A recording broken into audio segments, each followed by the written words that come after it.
Two things. First, I wanted to congratulate Duke, Coach Diaz, and his staff. They did an amazing job today. They beat us in all aspects of the football game. Outcoached me. He just did an amazing job. Second, I want to apologize to Syracuse, the fan base, just everyone who follows this football program. That performance that you've seen out there today was not good, and I have to make sure that I coach our players a lot better, be able to prepare them better, and have them ready to come out and be able to compete. Hi, Coach. What did you see on that Jonte Cook fumble play, and do you think that shifted momentum in the game? I'm not sure. I mean, that was one of many plays that didn't go our way. So we still have to be able to learn. You can't take one play and take that as something that would shift the game or do things. So just think it was a good play. They reviewed it. They went through it. It was upheld. So just got to go with what they reviewed and upheld.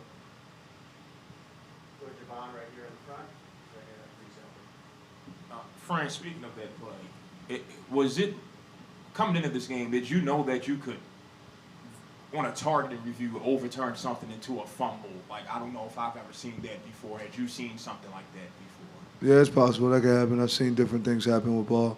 Once you go into the review, different things always come up and happen. So that's normal. That happens in football a lot. What was the explanation that you got from the officials on that play? He fumbled. I'm not. What you mean by that? Like, on why they didn't call targeting and then...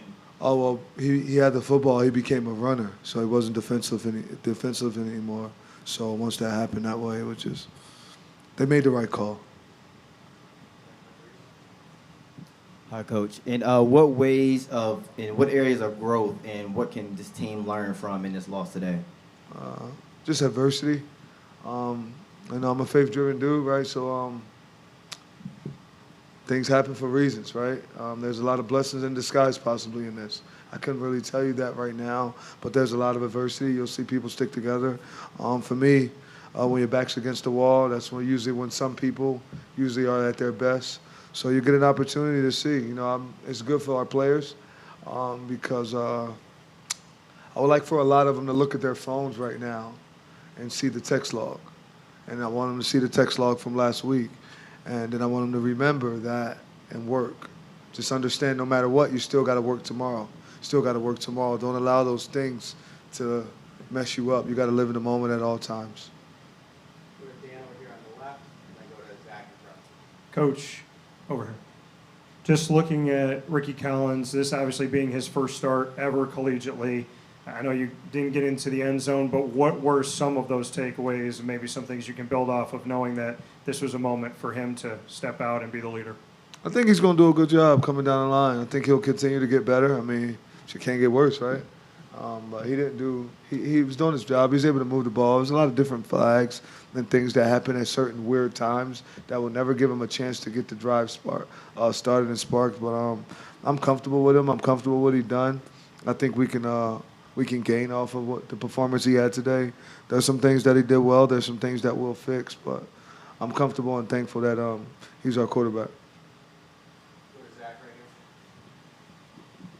here. Coach, again, along the lines of Ricky, obviously, we saw the past couple weeks he came in and it was able to nurse a big lead when you guys were up big. Obviously, you go down double digits today. It's a little bit of a different situation. Just what did you see from him in terms of when you guys go down double digits and try to fight back?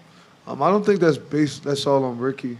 When you go down double digits and trying to fight back, I think you got to hold him to those digits and then give him a chance to go get points and score and go back and score. We didn't play complimentary football at all. I guess we did. We uncomplimented each other the entire game. So therefore, he was able to. He couldn't really get into a groove as he wanted to get into a groove. Fran, just going off what you said about the text there, did you have a sense they got a little too high after that game, or is that like a weekly message you send to not get too high or too low? No, I just try to focus and be in the moment and worry about that one that's coming up next. Like right now, I can't wait till the night after I go watch this tape and go through things tomorrow because SMU is really good. You don't want to beat a team and then lose to the team that you just beat because you're still worrying about that. You don't want to lose to a team and then lose to that team again the next week because you're still worrying about that. So I think you need to be able to live in the moment. And with us having a young football team, we're trying to be able to show them that and teach them that so we can keep going. Who would see over on coach's left and Thomas on the island? Coach, over here. You talked about the offense and not playing complementary football, and I think we all can look at the fact that, there was a new starting quarterback, explain some of what happened on offense. What do you think happened on the other side of the ball, and what was Duke doing offensively that seemed to give you guys such big problems? I think it seemed like they knew what the hell we was running, right? Sorry to curse, I didn't mean to say that. But it seemed like they knew what we were doing, and not saying they were looking at our calls or anything of that nature. It's just they always had the right play. I think they just did a really good job, right? We got out-coached from that side to this side. There's some things that I should have switched up and said that I didn't do. So I think their offensive coordinator did a really good job today, and he was dialing it up the right way. He called it the right way, and everything went well for him. Go ahead, Tom's right here now. Tom's raising his hand. Thank you. Hey, Coach. So I wanted to ask you, do you have any potential concerns about like the lateral quickness on the defensive side of the ball? Because it seemed like Duke was kind of throwing outside when you guys are in man coverage and trying to force you guys into one-on-one opportunities. Do you have any concerns there? Not really. We just got to set edges. We got to set firm edges, being able to set firm edges, and then that forces them to try to get vertical and come make tackle. And then I did have another question regarding special teams. There seemed like there was some, I don't know if it was miscommunications, but interesting fair catch calls and balls being taken out of the end zone. Was that something coached, or was that just on in the moment kind of thing? Yeah, that's on me. I messed that up for him. I got to put him in the right position and make sure that he's ready for all positions and all things of that nature. Can you pass the mic right over here to WAR for me? Coach, Yasin had a really good run where he leaped over a player, got the crowd going, but after that, didn't see too much from him. Or is that something you're looking back on? Maybe you wish you established more of a run game early on? Yeah, we got to give Yasin the ball. He needs the football. He has to get the ball more. Go to Citrus TV on the back TV platform there.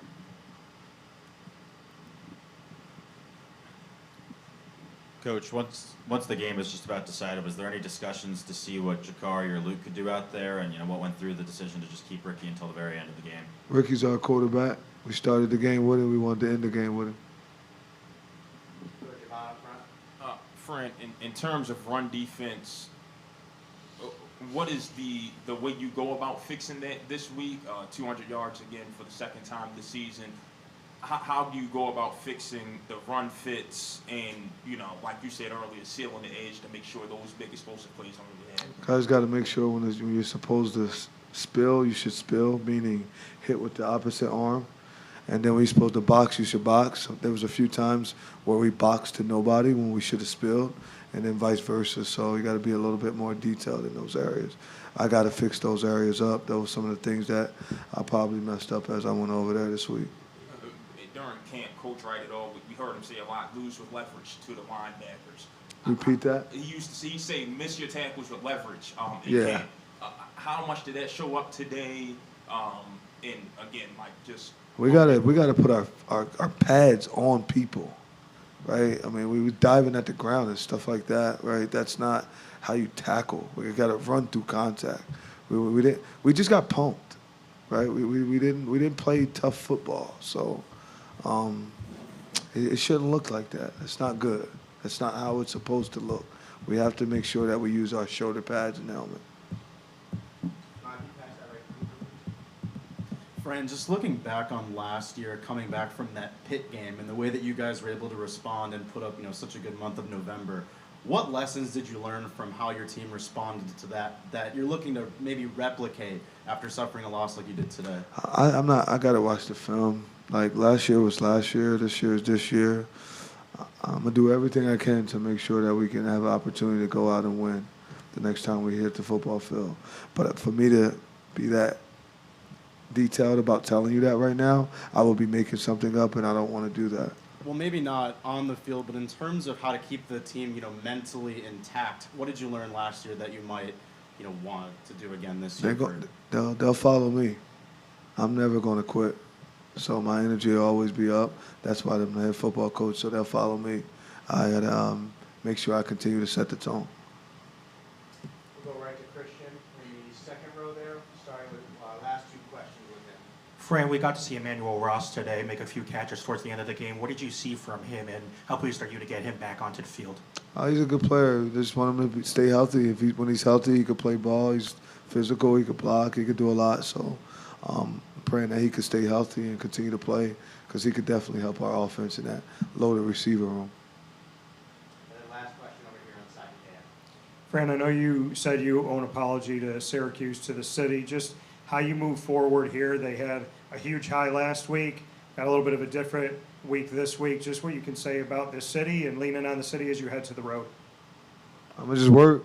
I'm gonna make sure that I continue to work. You know, I'm got to do the things that are needed to help us. I mean, I think football plays a major part in the city, right? So it's important that we go out and we play the right way. Whether you win, whether you lose, those things, they come and go, right? That's every game. It's 50-50. But you got to play the right way, and I want to make sure that they see what they want, what they're supposed to see. When you come to the game and you come and support like that, and you have that many fans here, there's a certain way that we're supposed to look while we're on the football field. And I don't think today was a good example. Or like last time, a little while ago, y'all said, do you get upset when people aren't all in the stands? Like, that's our job to keep them there, right? So the fact that they left, I would have probably left too if it didn't work out that way. So I just want to do what's right by them because they deserve it.